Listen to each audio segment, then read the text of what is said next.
As diferenças sociais sempre existiram. São diferenças, na verdade, socioeconômicas. Isto caminha pelo mundo afora e ofende vários critérios existenciais, ou atinge vários critérios existenciais.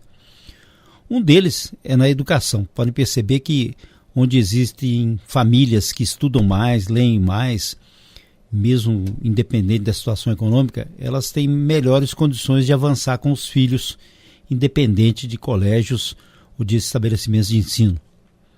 Famílias que não se importam, que não atuam, que não perseguem a educação e a alfabetização e a escolarização, é claro que terão dificuldades socioeconômicas mais profundas. Essas dificuldades socioeconômicas são visíveis. Quando a gente era criança, e vai algum tempo aí, viu, gente? Eu morava em Belo Horizonte e a família tinha uma área invadida na região do Barroca. E aí os proprietários retiraram as famílias de lá. Nós fomos para um lugar que chama Vila dos Marmiteiros. Isso final da década de 50. E nesse local, hoje em dia, onde é o Sagrado Coração de Jesus, né, o Sacré-Cœur, tinha antigamente esse Sagrado Coração de Jesus, já tinha um seminário. Hoje é um bairro bem rico e tudo desenvolveu. As casas eram muito comuns em ruelas, labirintos, casas de adobe, de tijolo. As portas não existiam, existia um pano. Era essa a existência.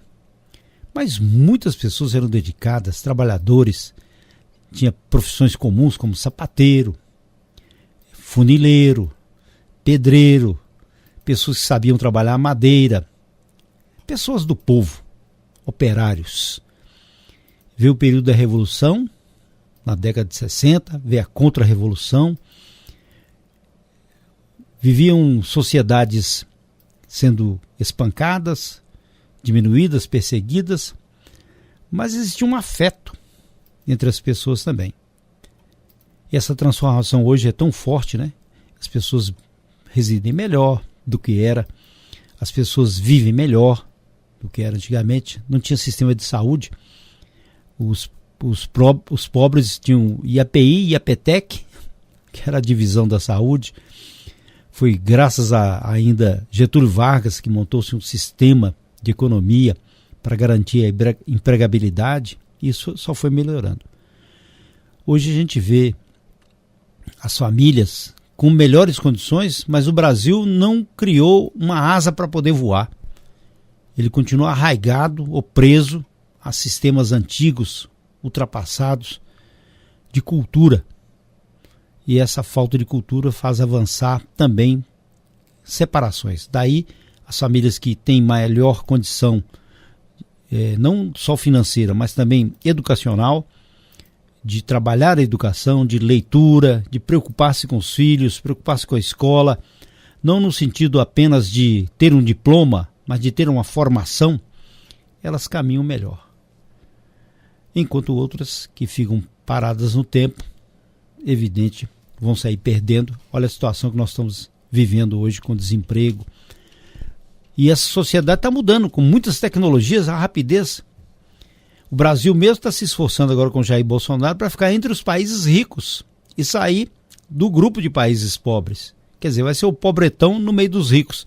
Mas é melhor porque ele pode fazer negócios. É essa visão de sair do buraco e pensar mais alto. Enquanto isso, eu estou vendo aqui nos jornais que em São Paulo, na terça-feira passada, uma atriz e influencer, hoje em dia tem essas profissões, né? Chamada de Flávia Pavanelli, gastou R$1 milhão com o aniversário dela. R$1 milhão.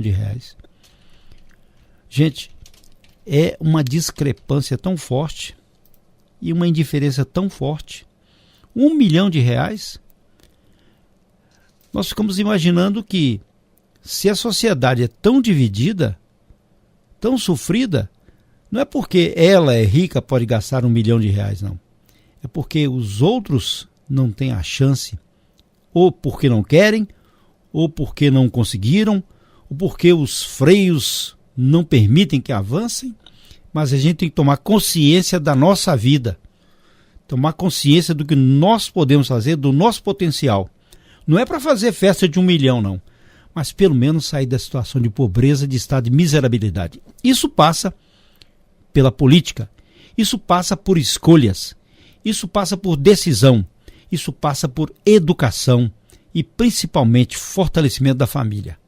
Ao contrário, nós teremos essa sociedade e daqui a pouco nós vamos ter uma reversão. Não vamos chegar às cavernas, aí não. Mas talvez a nossa porta seja apenas uma cortina, porque a gente não tem condições de ter uma porta de madeira. Isso é decadência. Nós não podemos fazer opção pela decadência, é pensar mais alto.